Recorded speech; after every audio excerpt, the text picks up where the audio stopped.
வணக்கம்.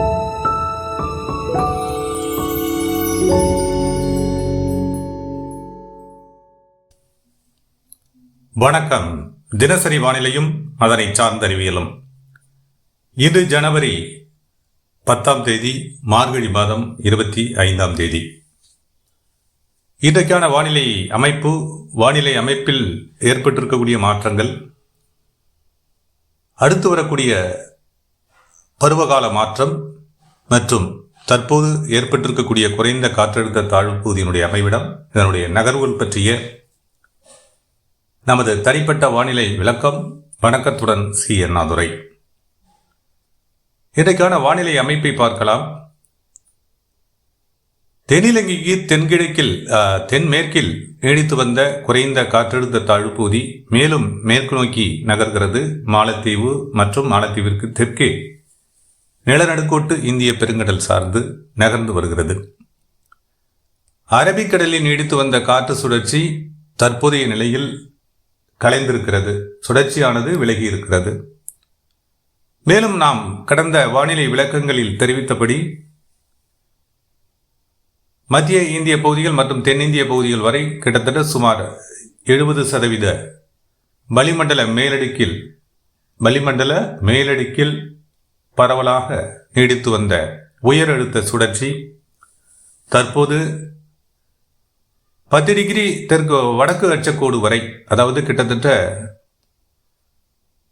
தெற்கு உள் மாவட்டங்களில் ராமநாதபுரம், சிவகங்கை, மதுரை இந்த மாவட்டங்கள் சார்ந்த இந்த பகுதிகள் வரை உயரழுத்த சுழற்சியானது தெற்கு நோக்கி நகர்ந்திருக்கிறது. 10 டிகிரி வடக்கு அச்சக்கோடு வரை நாம் எதிர்பார்த்த அந்த நகர்வு ஏற்கனவே நாம் வானிலை விளக்கத்தில் தெரிவித்ததுதான். உயரழுத்த சுழற்சி தெற்கு நோக்கி நகரும். குறைவழுத்த பகுதி தென்மேற்காக அல்லது தெற்கு நோக்கி நகரும் என்ற நிலை வடகிழக்கு பருவமழையை விளக்கும் நிகழ்வாக இருக்கக்கூடும் என நாம் முன்பே வானிலை விளக்கங்களில் தெரிவித்து வந்திருக்கிறேன். அந்த வகையில்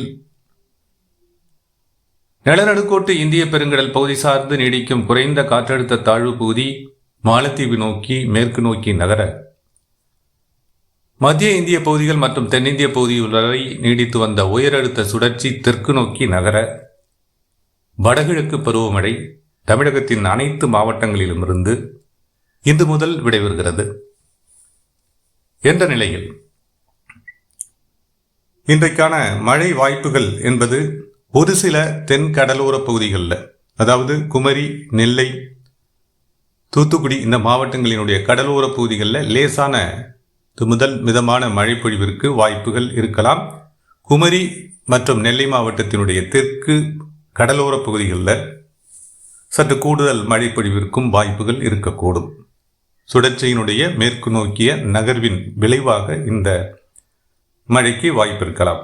மற்றபடி இதர மாவட்டங்களில் மழை பொழிவிற்கான வாய்ப்புகள் இல்லை.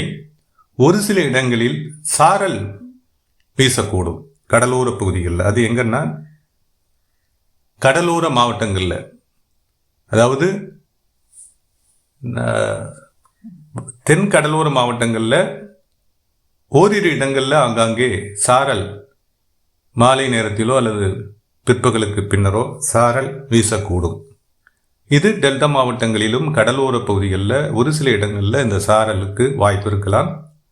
வடகடலோர மாவட்டங்களை பொறுத்தவரை செங்கல்பட்டு, விழுப்புரம், கடலூர் இந்த பகுதிகள் வரை இந்த சாரலுக்கான வாய்ப்புகள் இருக்கக்கூடும் என்ற நிலை இன்றைக்கான வானிலை அமைப்பாகவும் வானிலை நகர்வாகவும் இருக்கிறது. அடுத்து வரக்கூடிய நாட்களில் உயரழுத்த சுழற்சியின் காரணமாக பனிப்பொழிவினுடைய தாக்கம் சற்று அதிகரிக்க வாய்ப்பு இருக்கிறது. மேலும் பிப்ரவரி மற்றும் மார்ச், ஏப்ரல், மே இந்த மாதங்களுக்கான வெப்பச்சலன மழைப்பொழிவினுடைய தாக்கம் எவ்வாறு இருக்கும்? பசிபிக் பெருங்கடலில் வலுவடைந்து வரும் சூப்பர் எல் நினோ விளைவாக வெப்பச்சலன மழைப்பொழிவின் மீது தமிழகத்தில் எத்தகைய தாக்கம் ஏற்பட இருக்கிறது, எத்தகைய விளைவுகளை ஏற்படுத்த இருக்கிறது மற்றும் சூப்பர் எல் நினோ விளைவின் உலகளாவிய தாக்கம் என்ன என்ற தலைப்புகளின் கீழ் விரைவில் உலகின் தலைசிறந்த வானிலை ஆய்வு மையங்களின் இணைய வழி தரவுகளில் உற்று நோக்குதல் அடிப்படையில் எனது தனிப்பட்ட வானிலை சார்ந்த ஆய்வறிக்கை விரைவில் வெளியிட தயாராக இருக்கிறேன். விரைவில் வெளியிடப்படும் என்ற தகவலை இந்த நேரத்தில் அன்போடு தெரிவித்துக் கொள்கிறேன்.